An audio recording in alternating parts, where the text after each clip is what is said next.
그것이 분석을 잘 설명하면서 이해 국면과 설명 국면으로 지금 예, 잘 설명하고 있는데 두 단계로 분석을 나누고 있죠.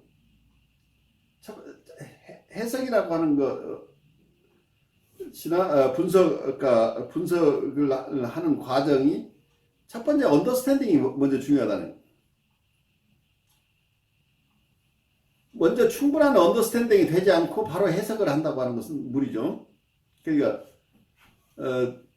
이해가 충분하게 이루어지고 나서 설명으로 들어가 설명 중에는 이제 역동적 진술이나 발생학적 진술 이 두 가지를 얘기를 하고 있는데 해석이라고 할 때 우리 마음속으로는 누구나가 다 해석을 하는 거다. 모든 분석가는 해석하는 사람이다. 그런 거죠. 그래서 이해 국면은 모든 사람에게 다 일치되는 거죠. 어떤 이해가 충분하게 된 후에 필요할 때 환자에게 그걸 설명해 주는 거죠. 그런데 이게 해석이라고 얘기를 하는데, 그래서 해석이 쓰는 사람이 두 가지로 쓰이는 거죠. 하나는 언어로 표현하지 않고 있지만 분석가가 환자의 무의식이나 환자의 상태, 환자의 모든 것을 이해하려고 하는 그 노력, 이거 자체가 이미 이분은 내적 해석을 하고 있는 거죠. 그렇지만 이 해석이 환자에게 다 전달되는 것은 아니죠. 환자에게 도움이 될 경우에만 자기의 언더스탠딩을 환자에게 전달하는 거기 때문에, 그래서 언어로 표현된 것을 일반적으로 해석이라고 하는데 어떤 때는 이 두 가지가 합쳐서 해석이라고 설명을 하고 있기 때문에 혼란스럽죠. 그래서 구체적으로 언어로 전달되는 해석만을 해석으로 할 거냐, 아니면 이해하는 과정, 이해 국면까지를 해석이라고 볼 것이냐가 다른 거죠. 그래서 이 이해 국면까지를 포함시켜서 얘기를 한다면 분석가는 모두가 항상 해석을 하고 있다고 설명이 되지만 어떤 면에서 설명 국면만 따로 이걸 해석이라고 한다면 어떤 프리헤드폰 환자, 프리헤드폰 환자들 특히 뉴라틱한 수준까지 아직 가 있지 않고 자기애적인 환자들 또는 프리헤드폰 환자들, 이런 분들은 지나치게 해석적인 접근으로 해석적인 방식으로 이분들을 도와주려고 할 때는 무리가 된다고 하는 거죠. 그때는, 그래서 이럴 때는 해석을 함부로 사용해서는 안 된다고 할 때는 여기서는 이해 국면이 아니라 설명 국면만을 떼서 해석이라고 할 때 이제 이런 얘기를 하게 되겠죠. 그래서 마치 어떤 면에서는 현대정신분석은 해석을 안 한다 이렇게 착각을 하고 있는데, 현대정신분석도 필요할 때는 직접 여기서 설명 국면의 해석도 필요할 때는 하지만 보통은 프리헤드폰 환자들은 이걸 소화해낼 능력이 없기 때문에 소화가 우리가 알고 있는 이분의 무의식적인 역동적이나 어떤 발생학적인 설명을 할 경우에 그 내담자가 자기가 공격받는다고 느끼는 이런 사람들이 많아요. 프리헤드폰 환자들은. 그래서 이런 환자들에게는 이해 국면까지만 가고 설명 국면은 때가 될 때까지 보류한다는 얘기예요. 근데 그런 측면에서 현대정신분석은 이걸 굉장히 명료하게 하고 있어요. 그래서 해석 자체가 머추레이셔널 인터프리테이션이라는 표현을 쓰고 있는데, 아무리 좋은 인사이트를 가져도, 그래서 이해 국면에서 내가 충분하게 어떤 일이, 왜 지금 이 환자가 이렇게 어려운 상황에 있는지를 내가 다 이해를 했다고 할지라도 이해한 것을 전달해 주는 것은 별개의 문제라고 봐요. 그것은 환자의 이고가 이걸 수용할 만한 능력이 있을 때만 어떤 설명 국면에 이런 해석을 하는 것이다라고 보기 때문에 그런 해석을 많이 사용하지 않고 대부분 정서적인 커뮤니케이션들을 사용하는 현대정신분석에서는. 그런데 코어스 경우에는 공감이라는 것을 코빗이 공감을 굉장히 강조하지만 또 한편에서는 이고 사이콜로지라는 백그라운드를 가지고 있어서 많은 경우에 해석을 하고 있죠. 여기서 해석을 굉장히 중요한 어떤 기법으로 사용하고 있다는 점에서 어떤 현대정신분석에서 보는 대상하고 코빗이 주로 돌보려고 했던 대상의 환자층이 한쪽은 아주 시비한 층이고 한쪽은 그보다 시리어스 뉴로시스까지는 아니지만 성격장애, 행동장애이기 때문에 어떤 그 레벨이 조현병이나 심한 우울이나 이런 사람들하고 조금 다른 레벨이라고 이해를 하면 그런 점에서 해석에 대한 의존도가 더 높은 것은 그분들의 이고 강도가, 그러니까 구조 자체 여기서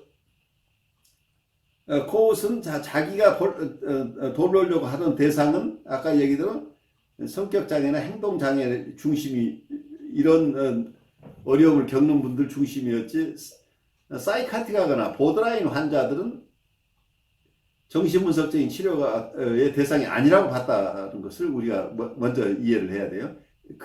그렇기 때문에 어떤 치료 기법의 차이가 난다. 이걸 우리가 선명하게 볼 필요가 있겠죠. 그래서 클래시컬 사이코애널리시스 쪽에서는 뉴라틱 환자 중심이고 코웃이 봤던 환자들은 자기애적 성격장애나 행동장애 중심이고, 그리고 현대정신분석 스파틴스의 현대정신분석이 주로 봤던 것은 조현병 레벨의 사이카틱하거나 보드라인 환자 중심이었다고 하는 거예요. 그래서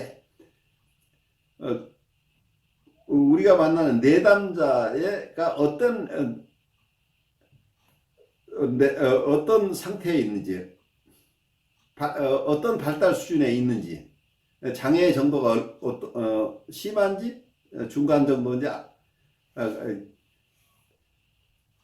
그것이 경미한 것인지 각각 상황에 따라서 어떤 면 적용되는 이론이 달라질 수 있다고 하는 것은 처음 각각의 이론의 발달 과정을 우리가 깊이 이해하면 조금 더 깊이 이해할 수 있게 될 것 같아요. 여기서 코웃이 지금 하고 있는 얘기가 정신분석학적 치료가 효과되기 위해서는 환자가 자기 셀프의 핵심 요소를 반드시 갖고 있어야 된다. 셀프가 어느 정도 핵심 요소는 가지고 있어야 된다고 보고 있는 거죠. 그렇기 때문에 이 셀프가 아직 핵심 요소를 가지고 있지 못한 잠재적인 형태의 정신적 환자들에게는 분석 치료가 효과적이지 않다. 이렇게 보고 있어요. 그래서 분석 치료의 대상을 코웃이 상당히 제한하고 있다는 것을 우리가 여기서 잘 볼 필요가 있죠. 여기서 조금 코웃 얘기가 어떤 현대정신분석과 조금 뉘앙스가 다른 걸 조금 설명을 해보자면, 이제 이해 국면이라는 것을 코웃이 설명할 때는 환자의 정서적 경험에 대한 공감적 몰입을 통해 환자의 내면 생활에 대한 자료를 얻어내어 적절한 때에 그 이해에 대한 이해를 환자에게 알려준다. 그래서 여기서는 어떤 면에서 알려주는 것까지를 포함하고 있죠. 이해 국면이. 그러니까 공감한 것을 그냥 알려주는 것까지를 포함해서 이해 국면이라고 보고 있는 점에서 어떤 면은 여기서 설명 국면이라고 하는 것은 굉장히 좀 독특한, 그냥 알려주는 것만 설명 국면이 아니라고 하는 그 지점이 분명하지 않은데, 환자로부터 얻은 공감적인 몰입을 통해서 얻은 자료를 자기가 이해한 그대로 전달한다고 하는 거다고, 이걸 정신분석적으로 설명한다는 것을 각각 다른 국면으로 보고 있죠. 그래서 이걸 심리역동적이나 발생학적으로 설명하는 것만을 설명 국면이라고 보고, 그 내용을 알려주는 것 자체는 그냥 이해 국면으로 보고 있는데, 이게 좀 특이하죠. 다른 데서는 그냥 내면적인 이해하고 해석으로 딜리버리하는 것을 두 개로 구별을 하는데, 그러니까 직접 전달하는 쪽을 그냥 일반적인 해석이라고 그러고, 내면적인 이해를 하는 것은 내적 해석 내지는 사일런트 인터프리테이션, 그 인터프리테이션을 둘로 나누어서 이렇게 해석을 이해를 하고 있는데, 이 코웃이 설명하고 있는 것은 조금 뉘앙스가 다르다는 것을, 다른 분들의 설명하고 조금 다른 게, 어쩌면 공감적 몰입을 통해서 얻은 것은 그냥 이것을 설명 국면이 아니고 이해 국면에서 환자에게 적절할 때 환자에게 자기가 이해한 걸 환자에게 알려준다는 것하고 설명 국면을 따로 구별하고 있다고 하는 것이 좀 특이하죠. 그게 현실적으로 이 두 개를 나누는 게 가능할 것인가. 지금 환자에게 자기의 이해를 전달하는 것하고 자기의 정신분석적인 설명을 나눠주는 것이 엄격하게 구별할 수 있겠느냐 하는 어려움이 저는 실제적으로 있어 보여요.